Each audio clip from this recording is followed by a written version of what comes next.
I wasn't exactly the most popular kid in high school. I was just this average girl, not cool enough to hang with the popular crowd, but not quirky enough to get bullied either. Honestly, if you ask most of my classmates today, they probably wouldn't even remember me. I grew up in a big city. I won't say where, but think of places like Detroit, Chicago, or Philadelphia. I grew up in a place like that, and my neighborhood was this mix of faded brick buildings and concrete jungles. There was always noise, honking horns, sirens, and stuff like that. It had its own kind of charm, but sometimes it felt a little heavy. And yeah, there was definitely a fair amount of crime. Like I said, I wasn't super popular. My claim to fame was that my dad owned a junkyard with an iron shredder. And it might sound a bit odd, but honestly, it was kind of fascinating. A few people wanted to come by just to watch that machine shred old washing machines and rusty bikes into tiny bits. The first time I saw it in action, I was about 10, and the noise was like thunder. I remember feeling scared watching how the metal twisted and crumpled. It was oddly beautiful in this sort of destructive way. All the girls in school were crushing on this guy named Marco, and of course I was too. He was a basketball star who worked out all the time, plus he always seemed super smart, like he had stocks figured out or something, and everyone knew he had some family problems, but he still radiated confidence. One night during a football game, he came over to talk to me, and my heart literally raced. I half expected someone to pinch me to wake up from this dream. He didn't say much though. He just said that he wanted to talk to me and asked me where he could find me at halftime. I said that we could meet at the front entrance. At halftime, we slipped away to his car, and he said he wanted to go to McDonald's. And that felt so random, but I wasn't going to complain. This was my first chance to hang out with Marco, and it was starting to feel almost like a date. Now, while we were driving, he suddenly pulled over and asked if he could show me something. He takes out a gun, and my heart dropped into my stomach. I was not ready to see that, and he says, "I need you to get rid of this." And everything around me went blurry. When someone holds a gun in front of you, all rational thoughts vanish, and I was terrified. I didn't want to be in that situation, and I couldn't really say no because he was holding a gun. My mind raced with all the things that could go wrong, and it felt like the weight of the world rested on my shoulders. I didn't ask questions. I just nodded, hoping to make things better. He told me to text him later saying, "It was nice seeing you at the game today," after I got rid of it. We went through the McDonald's drive-thru, but I didn't have any appetite. That was seriously weird, and I almost felt like I was being kidnapped, and in a way I kind of was. He didn't force me to get in the car with him, but I couldn't really tell him to let me go either, and in a way it felt like I was being intimidated into being in his car. Now anyways, he gave me the gun and dropped me off at my car in the school parking lot, and we said our goodbyes from there. I went to school and grabbed the keys to the junkyard, praying that my parents wouldn't catch me. Thankfully, they were upstairs and the keys were in the fridge, and it felt like I was living in some kind of bad movie. I drove to the junkyard, but then panic set in hard. What if opening the gate was too loud and someone heard me? What if an alarm went off? What if someone showed up while I was there? What if the gun got stuck in the shredder? I had never operated that thing alone. What if I accidentally hurt myself? What if I couldn't figure out how to operate the shredder in time? What if this whole plan backfired and made everything worse? I just knew that this wasn't going to work out. And so instead, I went back to McDonald's, ordered a large meal because fries make everything better, and carefully slipped the gun into a bag with fries and a burger. I looked on Google Maps, found a park about 30 minutes away, and then drove there trying to stay calm. When I got to the park, I felt strangely detached from everything around me. I tossed the McDonald's bag into a trash can, and then I sat on the bench with my heart racing while trying to think of what to say if someone asked what I was doing. If anyone had approached me that night and asked if I was okay, I would just ask them to call an ambulance for me. I felt so guilty that I literally felt sick. I have no idea how long I spent trying to calm down, but eventually I was ready to go home. Now later on, I found out Marco's sister had gotten mixed up in something truly horrific that night. She was involved in a violent robbery where she had used a gun to threaten a store owner. The store owner had not cooperated with her, and she had beaten the man's head with the gun, leaving him bloodied and dazed on the floor. Thankfully, No one was killed, but the brutality of it all felt terrifying and sad. That victim was an old man. I was caught up in something way darker than I'd ever imagined. When Marco's sister was arrested and eventually charged, I was terrified someone would find out what I'd done and link it back to me. I felt like I was carrying around this heavy secret and I was suffocating. The thought of being questioned by the police, or worse, and becoming a suspect haunted me, and I never brought up the incident. I saw Marco around school and made sure to not even make eye contact. And thankfully, I never heard anything more about it. The rumors faded and life went on. When girls talked about Marco, I said just enough to pretend like everything was normal. I still visit home occasionally and have seen Marco around. He's always surrounded by friends, laughing and carefree, but we never talk. It's terrifying how easily I was intimidated into participating in something so horrific, and each time I see him, it leaves me with a chill.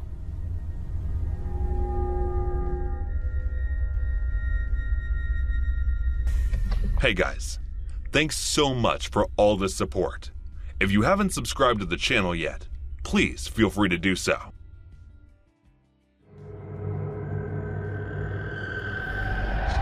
Kidnapped. I was hammered the other night, partying with the guys when I heard someone shout, "Let's order some more booze." I looked in that direction, and I think it was Chester.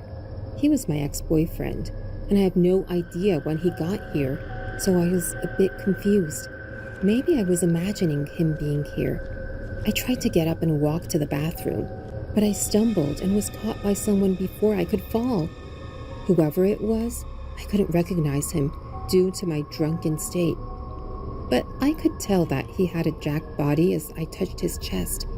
I heard a faint voice asking if I was okay before I completely lost all my senses. The next morning, I woke up from a thirst along with a throbbing headache. It almost felt as if I was hit by a rock or something. I tried to look around to find some water, only to realize the unfamiliar surrounding I was in. This wasn't my room. Where in the world was I? Wondering all that, I tried to get up, only to get dumbstruck by another realization. I was naked. I looked around and there was no one else beside me, while my clothes were all over the room. Did I?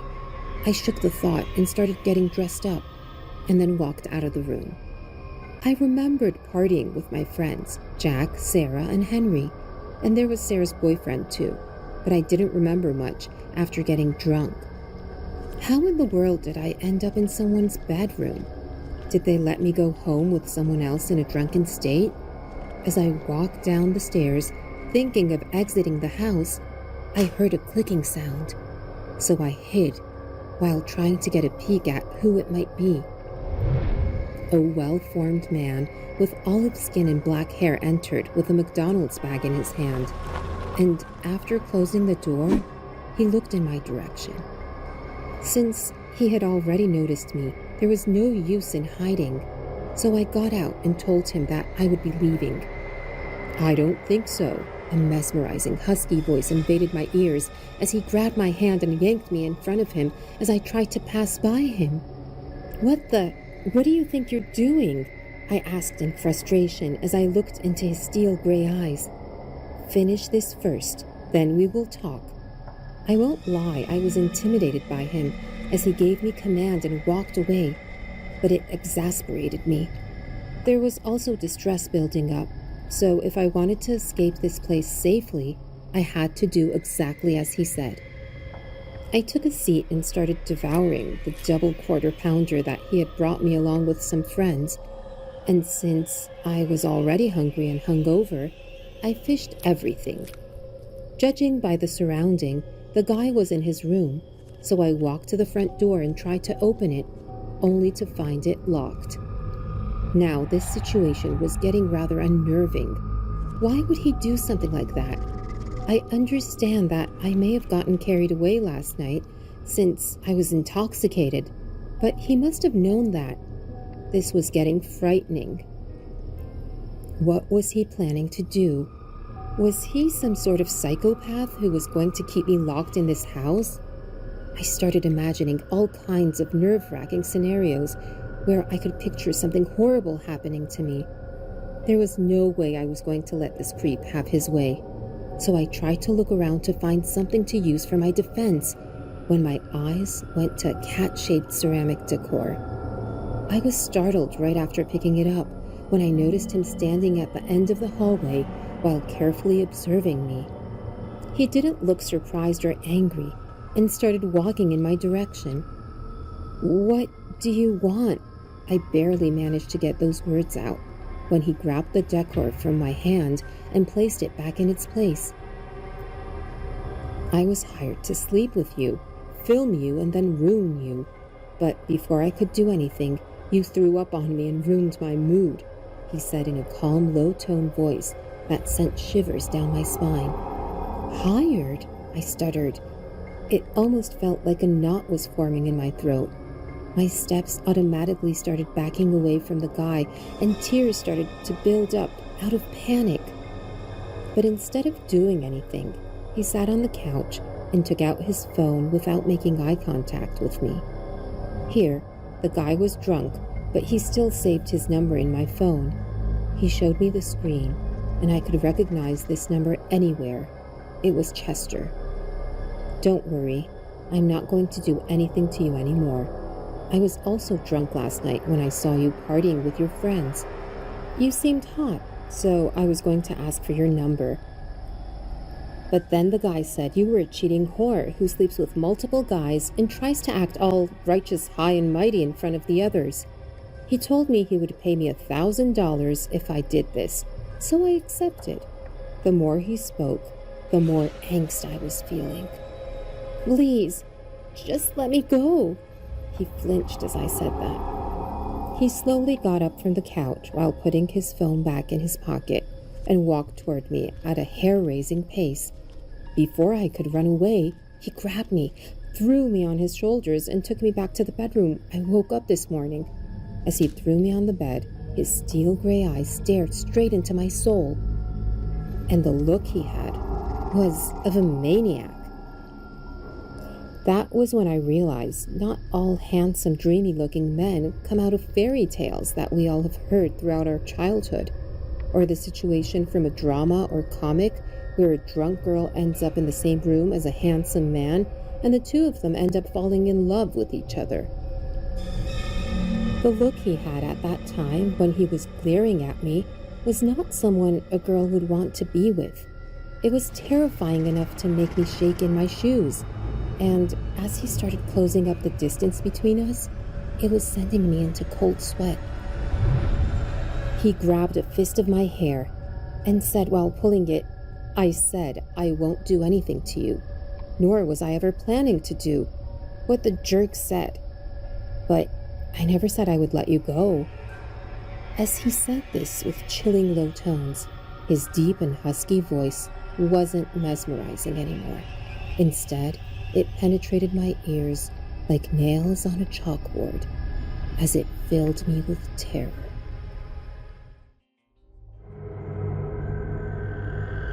"Didn't you work at a strip club?" As I was taking an order from a customer, he suddenly asked, looking at me curiously, as if he was trying to recognize me from somewhere. His question turned the heads of the other employees in my direction, which made me feel embarrassed. "I'm sorry, sir. I think you're mistaking me for someone else. Your total is $13.97. So, do you want to pay through cash, card, or online?" I tried to avoid any further questions and hurried with his order. Looking at the long line behind him, he didn't say anything else and just went back to take a seat. But while he was sitting there, he continued staring at me, which made me feel uncomfortable. I had put my past life behind me and did the unthinkable to hide it from everyone so that I can live a decent life peacefully. But if someone reveals it like this, it would ruin everything that I had worked so hard for. I used to work at a strip club in Las Vegas a few years back before I moved to New York. And even though I only did stripping for only a few months or so, the stain of being this kind of girl just doesn't go away. Society doesn't look at the girls who used to strip naked to earn money the same way they do to others. So I had no other choice but to hide my unpleasant past to start anew. But that past I tried to erase had come back to haunt me. Ugh, why is he still not leaving? I bit my lips out of anxiousness. The way he was still staring while sitting there even after finishing his food was making me feel even more uneasy. But I still tried my best to ignore the man and continued working. Whenever our eyes met, he would smile at me like we were some old acquaintance or something, and it was starting to get on my nerves. He didn't wait much longer, though, and left after an hour or so. That made me feel relieved. But when I got off work and was walking back home, I noticed him waiting for me around the corner of the antique store. I wanted to turn back, but that would only confirm his suspicions, so I continued walking. "Are you sure we haven't met before?" He blocked my way and asked as he leaned to my face level. I swear I wanted to punch this creep, but since I did not want to create a scene, I tried to walk away from him. But he didn't let me and continued to block me. "Let's not do this, darling. We both know I'm right about you being a stripper. Now, if you don't want the little image that you have maintained here to get ruined, you'll quietly follow me." As he said that, I looked around and saw a few people from work looking at me, wondering who this man was. "Yes, sure, sir. I'll show you where the nearest subway is, since I'm headed the same way." Filed with indignation, I said this a little louder for them to hear and started walking with him. I could see the nasty smile on his face that was infuriating me, but I controlled my maniacal urges and followed him silently. The place he was leading me to did not look like a good neighborhood. There must be at least 5 abandoned houses we passed, and the people walking in the area looked shady as hell. "Where do you think you're taking me?" I finally opened my mouth to ask him that. The bastard looked at me with his foul smile and said, "You'll know soon. And if you don't want your little secret exposed, you'll keep following me." I clenched my fists, controlling my homicidal tendencies, and gave him the fakest smile I could. He led me inside the building, and when we entered an apartment that resembled a garbage can, he locked the door behind us. I turned to look at what he was doing, and as I predicted, he lunged at me in an attempt to rip my clothes, which I successfully managed to avoid. He must be delusional into thinking I followed him because he had the upper hand on me, but he had no idea what my true intentions were, and foolishly led me to a neighborhood filled with crimes. How dare this evil-smelling, malicious man try to take advantage of me? Does he think I'm an easy target just because I used to work at a strip club? I muttered in a barely audible voice, thinking how cruel fate is to women. "What did you just say?" he asked in a pissed tone, which made me look him in the eye and sigh a bit louder before speaking. "If you know me, then you probably know Bill too, right?" I looked directly into his eyes. "Are you talking about the manager of the club?" he replied hesitantly. "Do you want to know how he died?" He took a step back as he saw the maniacal expression on my face. Oh, I did not want to do this anymore, but it's bad that I have to kill you now. As I said that, I noticed him getting ready to escape, so I kicked him behind the knees, making him fall on all fours, and then I rushed at him, putting him in a headlock. "Please don't hurt me. I swear I would stay quiet as a mouse. I won't tell anyone about any of your secrets. So please, let me go." I glared at him for a few seconds before bursting out in laughter. I couldn't believe this idiot thought I'm doing this because of my secrets. "That is not why you're going to die," I whispered in his ears as I stopped laughing. Ha!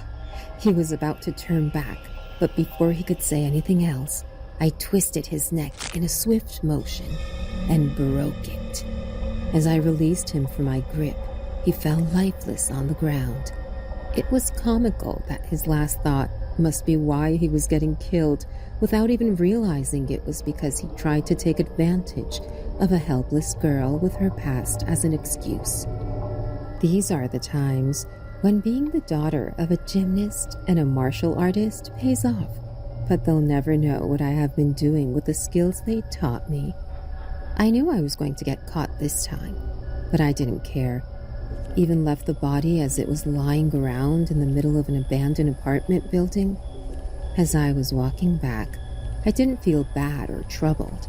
Instead, I was calm, knowing that I was going to live my life to the fullest until they come and get me. Enough running. This time I was going to face my fate head on, since it has decided to play this cruel game with me wherever I go. And in case I get away again, I was hoping not to kill anyone ever again. And it wasn't like I did those crimes because I wanted to. No, it's people like them who bring out the monsters in someone like me.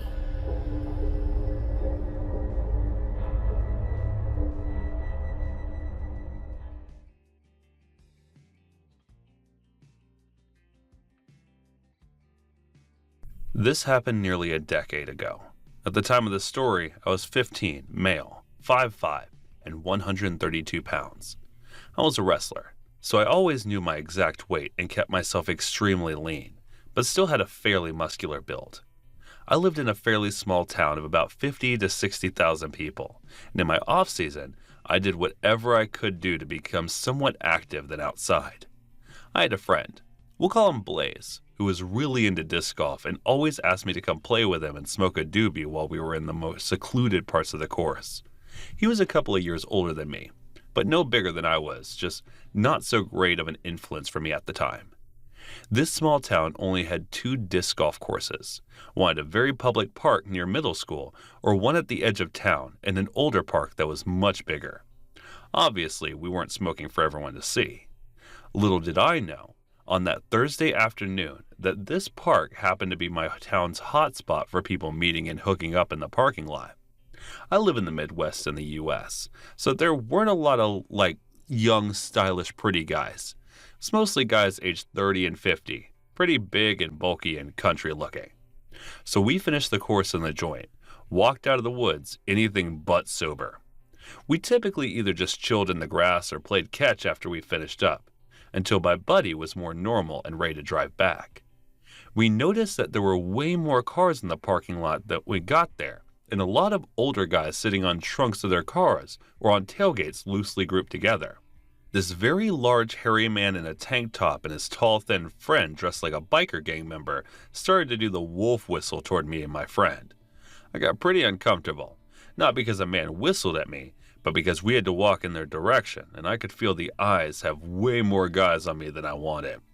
For a testosterone-filled weight room junkie teenager, I did not feel very safe here, knowing that there were at least 30 guys in this group, and I can see in my peripheral that a very large portion were eyeing us closely as we walked toward the parking lot. I'll make it clear that I'm not a fighter, and I would never intend to hurt anyone aside from self-defense. But I was definitely confident in myself to hold someone off. Us too. We're just so outnumbered and not in a sober state of mind. So anxiety made things much worse.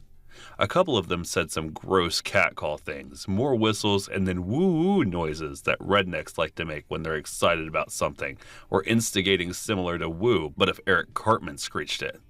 I think they had the idea that we were some people that met online and we were coming to meet up, being, "Hi."